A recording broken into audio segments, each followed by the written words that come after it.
നമ്മുടെ നാട്ടിൽ ഇന്ന് കൂണ് മുളയ്ക്കുന്ന പോലെയാണ് ഡയാലിസിസ് യൂണിറ്റുകൾ കൂടിക്കൂടി വരുന്നത്. അതിനൊരു പ്രധാന കാരണം എന്ന് പറഞ്ഞാൽ ഈ കിഡ്നി ഫെയിലിയർ കൂടിക്കൂടി വരുന്നതാണ്. ഇതിന് ഏറ്റവും വലിയ വില്ലൻ എന്ന് പറയുന്നത് നമ്മുടെ ജീവിതശൈലി തന്നെയാണ്. നമ്മുടെ ജീവിതശൈലിയായിട്ടോ അല്ലെങ്കിൽ നമ്മൾ ചെയ്യുന്ന പല തെറ്റുകളാണ് കിഡ്നീനെ അപകടത്തിലാക്കുന്നത്. ഈ വീഡിയോയിലൂടെ നമ്മൾ ചെയ്യുന്ന എന്തൊക്കെ തെറ്റുകളാണ് കിഡ്നി ഫെയിലിയറിലോട്ട് പോകുന്നത്, നമുക്ക് ഏതൊക്കെ ഭക്ഷണം കഴിച്ചാൽ ഒരു പരിധി വരെ കിഡ്നീനെ സംരക്ഷിക്കാം എന്ന് ഡീറ്റെയിൽ ആയിട്ട് നോക്കാം.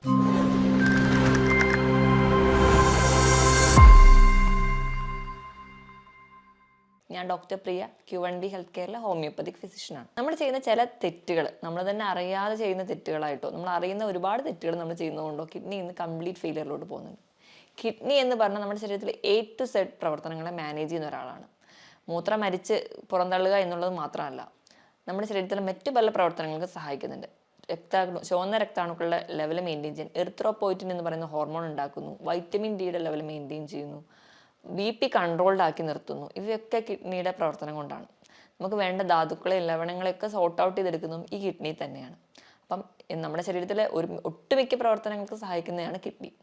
ചെറിയ ചെറിയ അപകടങ്ങളൊക്കെ വന്നാലും കിഡ്നി പുറത്തോടൊന്നും ലക്ഷണങ്ങൾ കാണിക്കാതെയൊക്കെ ഒരു പരിധി വരെ മാനേജ് ചെയ്തു പോകും. പക്ഷെ നമ്മൾ ചെയ്യുന്ന ചില തെറ്റുകൾ എന്തൊക്കെയാണെന്ന് തിരിച്ചറിഞ്ഞ് നമ്മൾ അതൊന്നും ചെയ്യാതിരുന്നാൽ തന്നെ ഒരു പരിധി വരെ നമുക്ക് കിഡ്നി ഫെയിലിയർ തടയാൻ പറ്റും. ഏറ്റവും ഒന്നാമതായിട്ട് പറയുകയാണെങ്കിൽ നമ്മൾ തന്നെ നമ്മളെ ചികിത്സിക്കുക.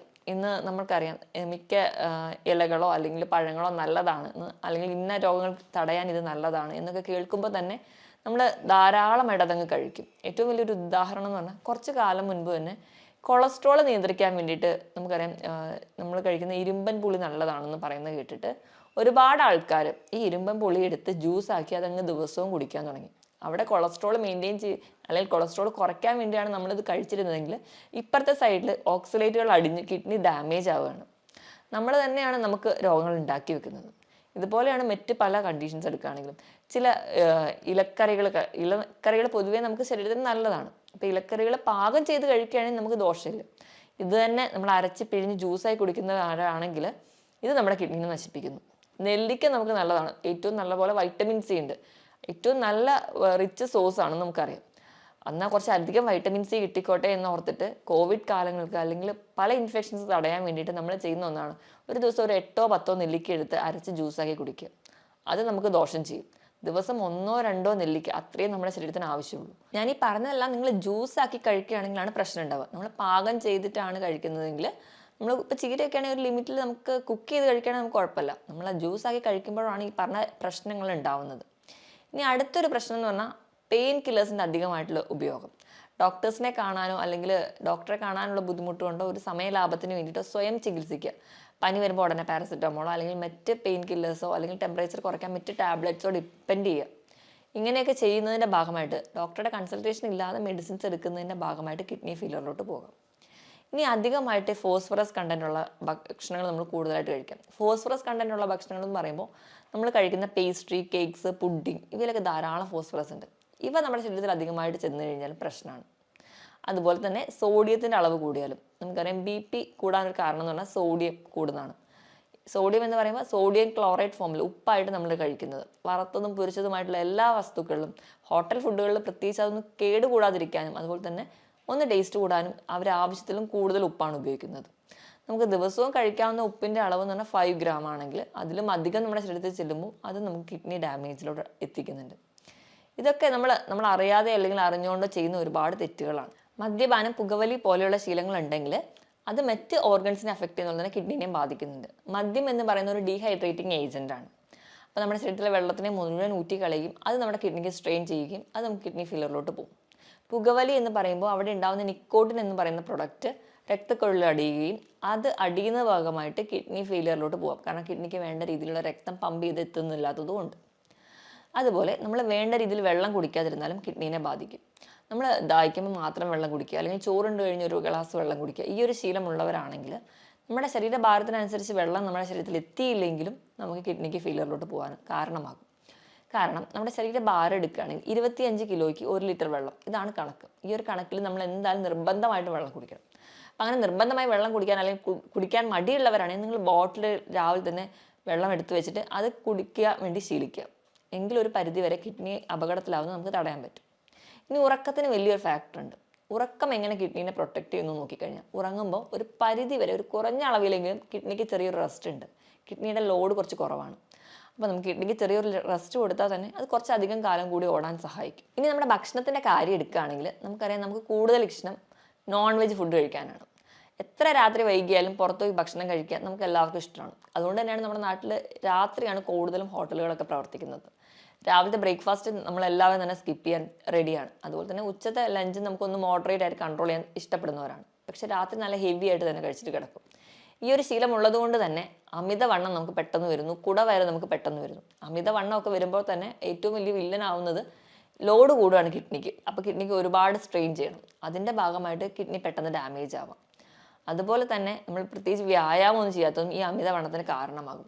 നമ്മൾ ഒരുപാട് സെഡൻറ്ററി ലൈഫാണ്, നമുക്ക് നമ്മുടെ ജോലി അല്ലെങ്കിൽ നമ്മൾ കുറേ ഗാഡ്ജറ്റുമായിട്ടാണ് ജീവിക്കുന്നത്. അപ്പോൾ നമുക്ക് വ്യായാമം ഇല്ലാത്തതും കിഡ്നിയുടെ ലോഡ് കൂട്ടുന്നുണ്ട്. ഞാൻ ഈ പറഞ്ഞ പോലെ ഒരുപാട് ഇറച്ചി അല്ലെങ്കിൽ റെഡ് മീറ്റ് കൂടുതലായിട്ട് കഴിക്കുന്നവരാണെങ്കിൽ ഈ ഒരു അമിതവണ്ണം എന്നുള്ളൊരു ആംഗിൾ കൂടാതെ തന്നെ നമ്മൾ അധികമായിട്ട് റെഡ് മീറ്റ് കഴിക്കുന്നതിൻ്റെ ഭാഗമായിട്ട് നമ്മുടെ ബ്ലഡ് അസിഡിക് ആവുകയാണ്. നമ്മുടെ അസിഡിക് pH-ലോട് ബ്ലഡ് മാറും. ഇത് കിഡ്നിക്ക് കൂടുതൽ സ്ട്രെയിൻ ഉണ്ടാക്കുന്നുണ്ട്. ഇത് കിഡ്നിക്ക് കൂടുതൽ സ്ട്രെയിൻ ഉണ്ടാക്കുമ്പോൾ കിഡ്നി ഒരുപാട് ഫങ്ഷൻ ചെയ്യേണ്ടി വരുന്നു. അങ്ങനെ കിഡ്നി ഡാമേജിലോട്ട് പോകുന്നുണ്ട്. ഇതുപോലെ തന്നെ ഈ ഒരു പ്രോസസ്സാണ് യൂറിക് ആസിഡിൻ്റെ കംപ്ലയിൻസ് ഉള്ളവർ നടക്കുന്നത്. അവരും കൂടുതലായിട്ട് റെഡ് മീറ്റ് കഴിക്കുന്നു, ബ്ലഡ് ഒരു അസിഡിക് pH-ലോട്ട് പോകുന്നു, ക്രിസ്റ്റൽ ഫോർമേഷൻ വരുന്നു, അവർക്ക് കിഡ്നി സ്റ്റോൺസ് ഉണ്ടാവുന്നു. അതും ഒരു കിഡ്നി ഡിസീസിലോട്ട് മാറുന്നുണ്ട്. അപ്പം മാക്സിമം നിങ്ങൾ നോൺ വെജ് പ്രോട്ടീൻസ് കഴിക്കാതെ കുറച്ചുകൂടെ വെജ് പ്രോട്ടീൻസ് അല്ലെങ്കിൽ വെജിറ്റബിൾസും ഫ്രൂട്ട്സും അതിനെ ബാലൻസ് ചെയ്യുന്ന രീതിയിൽ കഴിക്കാൻ വേണ്ടി ശ്രദ്ധിക്കുകയാണെങ്കിൽ ഒരു പരിധി വരെ നമുക്ക് കിഡ്നിനെ പ്രൊട്ടക്ട് ചെയ്യാം. ഞാൻ ഈ പറഞ്ഞ ശീലങ്ങൾ, ഈ കുറച്ച് ശീലങ്ങളാണ് നമ്മുടെ കിഡ്നി ഡാമേജിലോട്ട് പെട്ടെന്ന് എത്തിക്കുന്നത്. മാക്സിമം ഈ ഒരു ശീലങ്ങൾ നമ്മൾ ചെറുപ്പത്തിൽ തൊട്ടേ ഒഴിവാക്കുകയാണെങ്കിൽ ഒരു പരിധി വരെയൊക്കെ നമുക്ക് കിഡ്നി ഡാമേജ് തടയാനും പറ്റും. ഇനി നമുക്ക് ഇങ്ങനെയൊക്കെയാണ് കിഡ്നി രോഗങ്ങൾ വന്നു പോയിട്ടുണ്ടെങ്കിൽ അല്ലെങ്കിൽ കിഡ്നി രോഗങ്ങൾ വരാതിരിക്കാൻ ഒരു പരിധി വരെ നമ്മുടെ ഭക്ഷണത്തിൽ എന്തൊക്കെ ശീലിക്കണം നോക്കാം. അപ്പം ഡയബറ്റീസോ BP കൊളസ്ട്രോൾ പോലെയുള്ള രോഗങ്ങളുള്ളവരാണെങ്കിൽ നിങ്ങൾ ബേസിക്കായിട്ട് അത് കൺട്രോൾ ചെയ്യുമ്പോൾ തന്നെ ഒരു പരിധി വരെ നമുക്ക് കിഡ്നിയുടെ ഡാമേജ് ഒക്കെ കൺട്രോൾ ചെയ്യാൻ പോകാം. അപ്പം നമുക്ക് കിഡ്നിനെ പ്രൊട്ടക്ട് ചെയ്യാൻ വേണ്ടി നമ്മൾ കഴിക്കേണ്ട ചില ഭക്ഷണങ്ങൾ എന്തൊക്കെയാണെന്ന് നോക്കാം. ഒന്നാമതായിട്ട് ക്യാപ്സിക്കം. ക്യാപ്സിക്കത്തിൽ ലൈക്കോപ്പീൻ എന്ന് പറയുന്ന ഒരു ആൻറ്റി ഓക്സിഡൻസ് ഉണ്ട്. അതൊരു പരിധി വരെ കിഡ്നിക്ക് ഉണ്ടാകുന്ന നീർക്കെട്ടുകളോ ഇൻഫ്ലമേഷൻസോ കുറയ്ക്കുന്നുണ്ട്. അതുപോലെ തന്നെ ധാരാളം ഫൈബേഴ്സും വൈറ്റമിൻ B6 ഒക്കെ ഫോളേറ്റ്സും ഒക്കെ ഈ ക്യാപ്സിക്കത്തിലുണ്ട്. ഈ ഫോളേറ്റ്സും വൈറ്റമിൻ B6 ഒക്കെ ഉള്ളതുകൊണ്ട് തന്നെ ഒരു പരിധി വരെ നമുക്ക് RBC പ്രൊഡക്ഷന് സഹായിക്കും. അപ്പോൾ കിഡ്നി ഡാമേജ് ഒക്കെ ആയിട്ട് എറിത്രോപോയിറ്റിനൊക്കെ കുറഞ്ഞ രീതി നിൽക്കുകയാണെങ്കിൽ നമുക്ക് HB കുറയുന്നത് കാണാം. നല്ലപോലെ ക്ഷീണമൊക്കെ ഉള്ളവരാണെങ്കിൽ ഇത് കഴിച്ചാൽ ഒരു കുറച്ചൊക്കെ മാനേജ് ചെയ്യുന്നത് കാണാൻ പറ്റും. ഇതുപോലെ തന്നെ ക്യാബേജിലും ഈ പറഞ്ഞ രീതിയിൽ ഫോളേറ്റ്സും ഫൈബേഴ്സും ഒക്കെ ധാരാളം അടങ്ങിയിട്ടുണ്ട്. ഇവ നമ്മുടെ കിഡ്നിനെ പ്രൊട്ടക്ട് ചെയ്യാനും ഒരു പരിധിവരെ നീർക്കെട്ടുകൾ കുറയ്ക്കുന്നതിനും സഹായിക്കും. ഇനി നമുക്ക് മഞ്ഞൾ നല്ലൊരു ആൻറ്റി ഓക്സിഡൻ്റ് ആണ് നമുക്കറിയാം. അതുപോലെ തന്നെ മഞ്ഞളിലുള്ള ആൻറ്റി ഓക്സിഡൻ്റ് കുർക്കുമിൻ എന്ന് പറയുന്നത് നമ്മുടെ കിഡ്നിയിൽ ഉണ്ടാകുന്ന നീർക്കെട്ടുകൾ ഒരു പരിധി വരെ കുറയ്ക്കുന്നുണ്ട്. ഇനി മറ്റൊന്ന് പറഞ്ഞാൽ ഒലിവ് ഓയിലാണ്. ഒലിവ് ഓയിൽ എന്ന് പറയുന്നത് നമുക്കറിയാം നല്ലൊരു ആൻറ്റി ഓക്സിഡൻ്റ് ആണ്. അതുപോലെ ഇതിൽ അടങ്ങിയിട്ടുള്ള ഫാറ്റി ആസിഡ് എന്ന് പറയുന്നത് ഒലീക് ആസിഡ്, ഇവ നമുക്ക് കിഡ്നിക്ക് ഉണ്ടാകുന്ന ഒരു സ്ട്രെയിൻ കുറയ്ക്കുന്നതായിട്ട് കാണാം. ഒലിവ് ഓയിൽ നമുക്ക് ഏറ്റവും നല്ലതെന്ന് പറഞ്ഞാൽ സാലഡിലൊക്കെ ഒരു ഡ്രസ്സിംഗ് ആയിട്ട് ഉപയോഗിക്കാം. ഒരിക്കലും കുക്ക് ചെയ്യാൻ വേണ്ടിയിട്ടല്ല, ജസ്റ്റ് സാലഡൊക്കെ ഉണ്ടാക്കി അതിന് മുകളിലൊരു ഡ്രസ്സിംഗ് ആയിട്ട് ഒലിവ് ഓയിൽ കഴിക്കുകയാണെങ്കിൽ നിങ്ങൾക്ക് നല്ലതാണ്. അതുപോലെ തന്നെ അതിൽ ധാരാളം omega-3 ഫാറ്റി ആസിഡ്സ് ഉണ്ട്. ഇനി ഏറ്റവും നല്ലതെന്ന് പറയുന്നത് ആപ്പിളാണ്.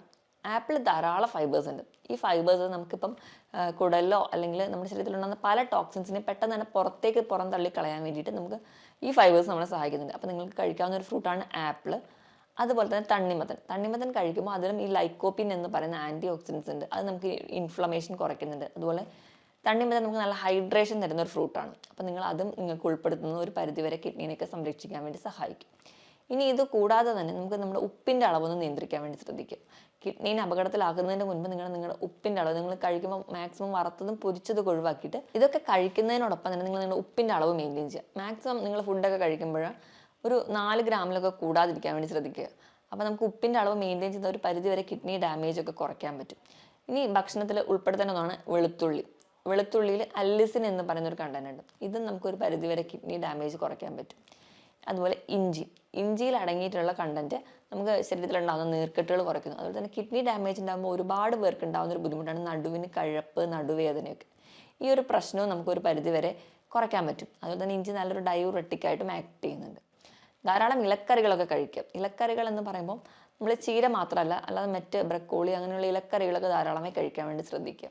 ഇപ്പോഴും പാചകം ചെയ്ത് കഴിക്കുമ്പം ഇതിൽ നിന്നും നമുക്ക് നമ്മുടെ RBC പ്രൊഡക്ഷൻ ആവശ്യമായിട്ടുള്ള വൈറ്റമിൻസ് അല്ലെങ്കിൽ മിനറൽസോ അല്ലെങ്കിൽ അയണൊക്കെ നമുക്ക് കിട്ടുന്നുണ്ട്. നമുക്ക് ഈ ഒരു RBC കുറയുന്നതുകൊണ്ടോ അല്ലെങ്കിൽ HB കുറയുന്നതുകൊണ്ടോ ഉണ്ടാകുന്ന ക്ഷീണവും ഒരു പരിധി വരെ കുറയ്ക്കാൻ പറ്റും. ഈ പറഞ്ഞ രീതിയിലൊക്കെ ഭക്ഷണം കഴിക്കുകയാണെങ്കിൽ ഒരു പരിധി വരെയൊക്കെ നമുക്ക് നമ്മുടെ കിഡ്നിനെ സംരക്ഷിച്ച് നിർത്താൻ പറ്റും. ഇനിയിപ്പോൾ നമ്മൾ കഴിക്കുന്ന ഭക്ഷണത്തിൽ പ്രോട്ടീൻ്റെ അളവ് നോക്കുകയാണെങ്കിൽ 1 കിലോയ്ക്ക് 1 ഗ്രാം ഇതാണ് നമ്മൾ കഴിക്കുന്ന പ്രോട്ടീൻ്റെ അളവ്. അതായത് ഒരു 70 കിലോ ഉള്ള ഒരാളാണെങ്കിൽ 70 ഗ്രാം പ്രോട്ടീൻ അവർക്ക് കഴിക്കാം ഒരു ദിവസം. കിഡ്നി ഡാമേജ് ഒക്കെ സ്റ്റാർട്ട് ചെയ്തു അല്ലെങ്കിൽ ചെറിയ ചെറിയ ലക്ഷണങ്ങളൊക്കെ കണ്ടു തുടങ്ങിയിട്ടുണ്ടെങ്കിൽ നിങ്ങളുടെ പ്രോട്ടീൻ്റെ അളവ് കുറയ്ക്കുക. എപ്പോഴും നിങ്ങൾ പ്രിഫർ ചെയ്യേണ്ടത് വെജിറ്റബിൾ പ്രോട്ടീൻസ് ആണ്. പയർ, കടല, പരിപ്പ്, കൂണ്, അതേപോലെ പനീർ ഇവയൊക്കെ കൂടുതലായിട്ട് കഴിക്കുക. മാക്സിമം നിങ്ങൾ അനിമൽ പ്രോട്ടീൻസ്, റെഡ് മീറ്റ് ഒക്കെ കുറയ്ക്കാൻ വേണ്ടി ശ്രദ്ധിക്കുക. ഇപ്പോൾ ഒരു കിഡ്നി പേഷ്യൻസ് ആയിക്കഴിഞ്ഞാൽ നിങ്ങൾ കഴിക്കേണ്ട പ്രോട്ടീൻ്റെ അളവ് എന്ന് പറഞ്ഞാൽ നിങ്ങളുടെ 1 കിലോയ്ക്ക് 0.8 ഗ്രാം മാത്രമേ പ്രോട്ടീൻ കഴിക്കാൻ പാടുള്ളൂ. ഇനി കൊഴുപ്പ് കഴിക്കുകയാണെങ്കിൽ നമ്മളൊരു ദിവസം കഴിക്കേണ്ട കൊഴുപ്പിൻ്റെ വെയിറ്റ് എന്ന് പറഞ്ഞാൽ 50 ഗ്രാം കൊഴുപ്പാണ്. കിഡ്നി ഡാമേജ് ഒക്കെ സ്റ്റാർട്ട് ചെയ്യുകയാണ്, അതിൻ്റെ ലക്ഷണങ്ങളൊക്കെ കണ്ടു തുടങ്ങിയിട്ടുണ്ടെങ്കിൽ കൊഴുപ്പ് ഒരു ദിവസം ഒരു 25 ഗ്രാം മാത്രമേ കഴിക്കാവുള്ളൂ. പകുതിയായിട്ട് കുറയ്ക്കണം. അതുപോലെ സോഡിയം, പൊട്ടാസ്യം ഒക്കെ ലെവൽ മെയിൻറ്റെയിൻ ചെയ്യാൻ വേണ്ടി ശ്രദ്ധിക്കുക. സോഡിയം ഞാൻ പറഞ്ഞ പോലെ വറുത്തതും പൊരിച്ചതും ഒക്കെ ഒന്ന് ഒഴിവാക്കുകയാണെങ്കിൽ, പപ്പടം, അച്ചാർ, ഉപ്പിലിട്ടതൊക്കെ ഒഴിവാക്കുകയാണെങ്കിൽ ഒരു പരിധി വരെ നമുക്ക് കൺട്രോൾ ചെയ്യാം. പൊട്ടാസ്യത്തിൻ്റെ ലെവൽ മെയിൻറ്റെയിൻ ചെയ്യാൻ വേണ്ടി നിങ്ങൾ അധികം പൊട്ടാസ്യമുള്ള ഭക്ഷണങ്ങളാണെങ്കിൽ ഒന്ന് ഒഴിവാക്കുക. കൂടുതലായിട്ട് പൊട്ടാസ്യം അടങ്ങിയിരിക്കുന്നത് കരിക്ക്, ഏത്തപ്പഴം, മാതളം ഇവയിലൊക്കെയാണ്. മാക്സിമം നിങ്ങൾ കഴിയുമ്പോൾ ഫ്രൂട്ട്സ് തിരഞ്ഞെടുക്കുമ്പോൾ പൊട്ടാസ്യം കുറവുള്ള പൈനാപ്പിൾ, ആപ്പിൾ, ബെറീസ്, പേരയ്ക്ക ഇവയൊക്കെ കൂടുതലായിട്ട് തിരഞ്ഞെടുക്കാൻ വേണ്ടി ശ്രദ്ധിക്കുക. ഇനി ഏത്തപ്പഴമൊക്കെ കഴിക്കാൻ താല്പര്യം ഉണ്ടെങ്കിൽ വല്ലപ്പോഴും കഴിക്കുമ്പോൾ പുഴുങ്ങി കഴിക്കുകയാണെങ്കിൽ ഒരു പരിധി വരെയൊക്കെ നമുക്ക് സോഡിയം, പൊട്ടാസ്യത്തിൻ്റെ അളവ് കുറയ്ക്കാൻ പറ്റും. ഞാൻ ഈ പറഞ്ഞ രീതിയിലൊക്കെ ഭക്ഷണം കൂടുതലായിട്ട് ഹെൽത്തി ആയിട്ട് കഴിക്കുക, കൃത്യമായിട്ട് വ്യായാമം ചെയ്യുക, നല്ല രീതിയിൽ കൃത്യമായിട്ട് ഉറങ്ങുക. അതായത് ഒരു 6-7 മണിക്കൂർ കൃത്യമായിട്ട് തന്നെ ഉറങ്ങാൻ വേണ്ടി ശീലിക്കുക. വ്യായാമം ആഴ്ചയിൽ 5 ദിവസമെങ്കിലും മാക്സിമം നിർബന്ധമായിട്ട് തന്നെ ചെയ്യാൻ വേണ്ടി ശ്രദ്ധിക്കുക. നല്ല രീതിയിൽ തന്നെ നിങ്ങൾക്ക് ആവശ്യത്തിന് വേണ്ടിയുള്ള വെയിൽ കൊള്ളുക, കൃത്യമായി വെള്ളം കുടിക്കുക. അപ്പോൾ നിങ്ങൾക്ക് കുറച്ചുകൂടെ ഹെൽത്തി ആയിട്ട് ഇരിക്കാൻ പറ്റും. അതുപോലെ ഞാൻ ആദ്യം പറഞ്ഞ രീതിയിലുള്ള തെറ്റുകൾ മാക്സിമം ഒഴിവാക്കുക. അങ്ങനെയാണെങ്കിൽ ഒരു പരിധി വരെ നമുക്ക് നമ്മുടെ കിഡ്നീനെ പ്രൊട്ടക്റ്റ് ചെയ്യാൻ പറ്റും. ഞാൻ ഈ പറഞ്ഞ കാര്യത്തിൽ എന്തെങ്കിലും ഡൗട്ട് ഉണ്ടെങ്കിൽ നിങ്ങൾ താഴെ കാണുന്ന നമ്പറിൽ കോൺടാക്ട് ചെയ്യുക. മറ്റൊരു ഹെൽത്ത് ടോപ്പിക്കുമായിട്ട് വീണ്ടും കാണുന്നത് വരെ നന്ദി.